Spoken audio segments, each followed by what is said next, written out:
So we had done a study for 2 years on how helmet brands and models that were worn by the high school players in the state affected concussions. Should parents invest in these more expensive helmets or these newer helmet designs?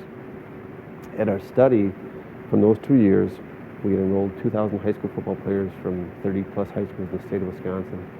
And we reported that it really did make a difference, that the helmets that were being purchased already by the school systems were just fine.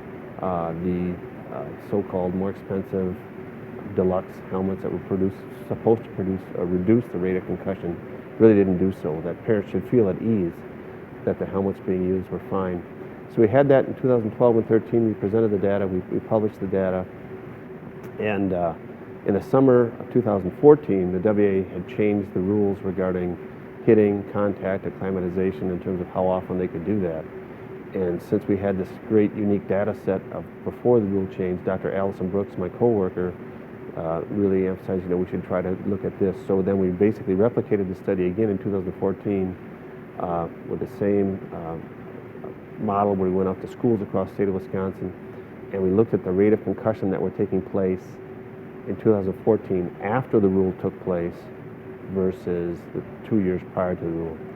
And we basically found that in practice, where these rule changes were in effect, the rate of concussion dropped significantly. It was twice as high prior to the rule change than it was after the rule change in 2014. That limiting contact did in fact reduce the number of concussions that were taking place in high school football practices.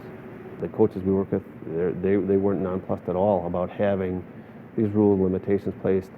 And I know, like I said, when some of the people want to propose it, I said, well, do you know how much contact is taking place now? Because I think there's less than you really realize in terms of what's going on with the kids in the schools across the state of Wisconsin. The benefits of high school football are there. There's benefits in all high school sports.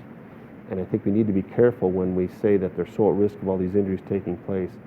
The benefits to me far outweigh the risks in high school sports.